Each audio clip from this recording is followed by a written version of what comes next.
report that FBI cited nuclear documents. Showdown with the Justice Department.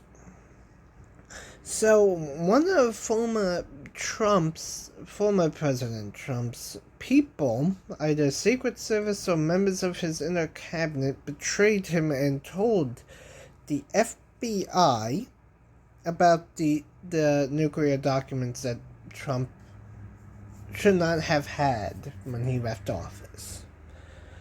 People snitched on him.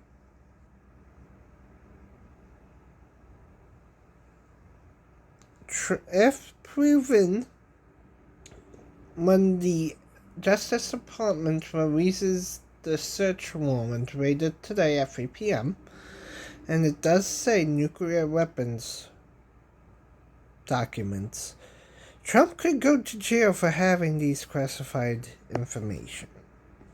By law, a former president is not allowed to take nuclear documents.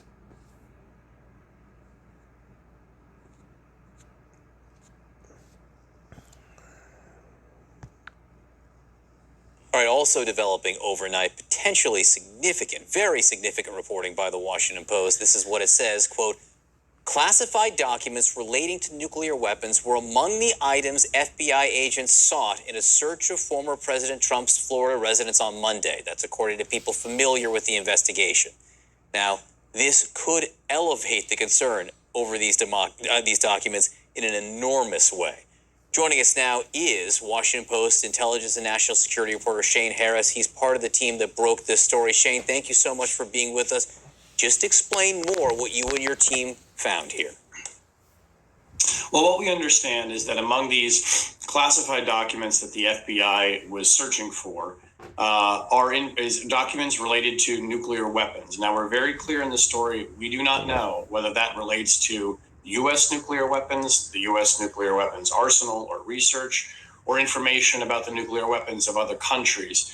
But what we do understand is that this information, which would in any instance be among the most tightly guarded secrets in the U.S. government, appears to have caused sufficient concern that it helped motivate this extraordinary search at the former president's home. And I think what this underscores is the degree to which law enforcement officials and others in the government were deeply concerned about the sensitive nature of the information that Donald Trump had at his personal residence. And we should also emphasize there is no plausible reason that experts can point to why a former president would need to have classified information of that significance at his home. Yeah, it should be tightly guarded. But what you and your team reporting this out, Shane, reveal is also it wasn't tightly guarded at the White House either.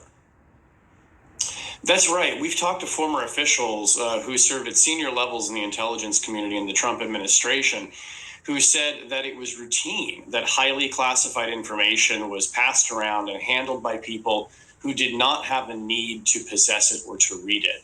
People who did not have the appropriate security clearances, people who didn't have a need to know.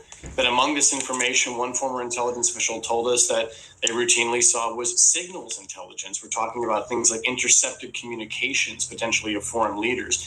That, too, is some of the most closely protected, guarded information.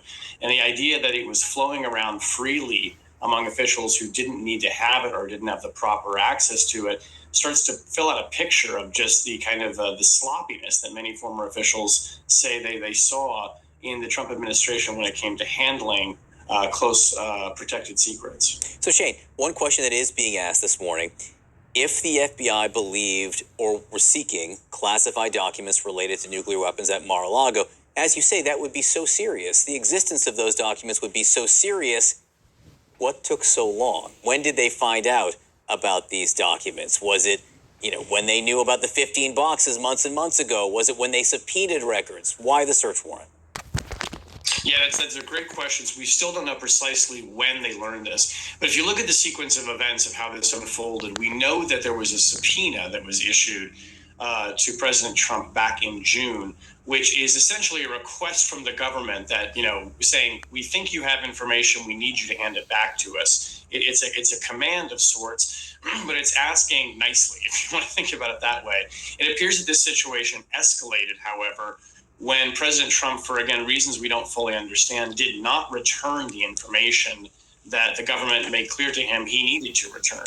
And so I think that also elevated the concern among law enforcement agents. Why is he not giving back the information that we think he has, that we're telling him he needs to get back to us? That in any event would cause significant concern if someone who had classified information in their possession was refusing to hand it back. When it's the former president, the political and the legal implications of that, we're seeing them play out right now. And we can see how extraordinarily that would complicate the situation.